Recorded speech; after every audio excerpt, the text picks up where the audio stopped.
Only a few movie monsters can stand the test of time. Remember Frankenstein? He went from the black and white terror to the goofy, lovable father of the monsters. Remember vampires? They went from ruthless, blood-drinking parasites to the sparkly emo boys that jump through trees to get to third base. As civilization evolves, so does our technology, leading us to new things to fear. So, instead of pasty white dudes with fangs, we now fear robots and AI technology. Think the Terminator or Ultron from the MCU. Walking the fine line of part monster, part technological juggernaut, we now have the Predator, an ancient species of bullies that travel from planet to planet hunting the local creatures, seeking a thrill and to test their might. When the Predator first went head to head with Arnold Schwarzenegger, it was an unrelenting beast, killing any and everything in its way. Now, not so much. With most Americans having guns bigger than a 3-year-old, the Predator is not that scary anymore. Matter of fact, I wish a Predator would come up on my block. We would light that motherfucker up like the 4th of July.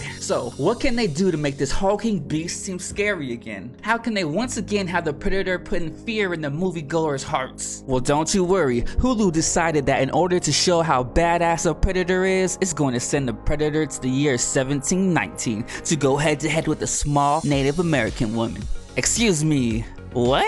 We went from watching Arnold Schwarzenegger have the most alpha male battle of wits with enough firepower to overthrow a small nation and barely coming out alive to watching a 100-pound woman with an axe, a dog, and the luck of Rey Skywalker. But before we get into that, I need your help. See, this is a brand new channel and I am unsure if I want to continue this type of content. So leave a like if you like the video, and if you're digging the vibes, subscribe.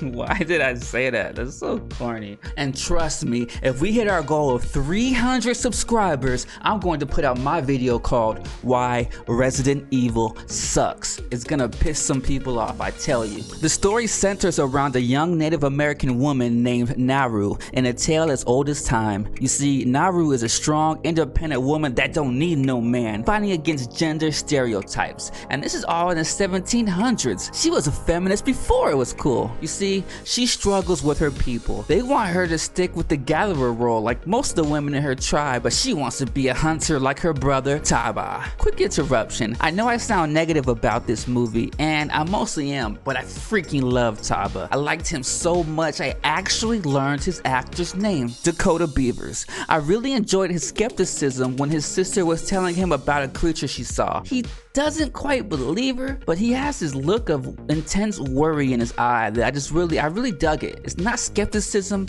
it's worry. I really get the sense that he cared for his sister, which is rare. I feel like most of the acting is subpar, but I love me some Dakota Beavers, and he looks freaking cool too. But his sister, Naru gives us no reason to root for her. She's another Rey Skywalker that is good at everything. She is a better hunter than the men. She's also a wizard that can mix flowers together to make potions that can cure death wounds, but also, she has near perfect aim with bows and throwing axes. But that's not it. This Mary Sue Rey Skywalker is also smart enough to figure out how the alien predator technology works. What? One of the dumbest things in this movie is the scene where Naru learns how to beat the Predator. She gives an injured dude some magic potion that she made from leaves that lowers your body temperature. Then, when the Predator comes, this guy plays dead and the Predator can't see him. This Batman brain Naru was then able to deduce that the Predator sees by body heat. But she is a plains-dwelling hunter from the 1700s. Wouldn't she think the Predator can't see the guy because he's playing dead and staying still? How is this Rey Skywalker able to deduce the thing sees you with your body heat? I don't know if I'm nitpicking, but this took me out of the movie. The weakest part to me was a Predator. This has got to be the ugliest Predator I have ever seen. He looks like a kindergartner drew it, and this Predator seems so weak. Predators are supposed to crave a challenge, but this dude is out here hunting dogs and snakes. The only time he faces a creature almost as strong as him was this giant CGI bear, and it gets his ass kicked. I was genuinely laughing like like a school kid watching his big bad predator get curb stomped by Yogi Bear. Homeboy really traveled to a new planet to get his ass whooped. The reveal of the predator was pretty badass though. Watching him rip open the bear and the bear's gooey CGI blood revealing him, that was cool. I like that. More of that, please. I feel like not much happened in this movie. I can only remember a handful of scenes right now and I just saw the movie.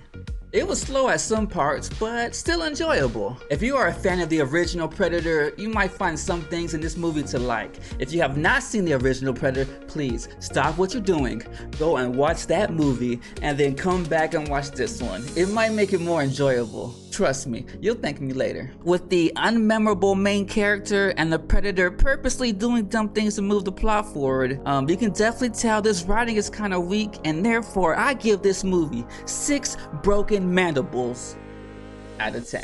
Hey, thank you so much. If you made it this far, you're a real one. It's your boy Progress West. It's your boy Progress West asking you right now, if you like the video, please leave a like and subscribe if you're digging the vibes. Every little bit helps us out. We're a new channel. We love you. 300 subscribers, you're gonna get the video why Resident Evil sucks.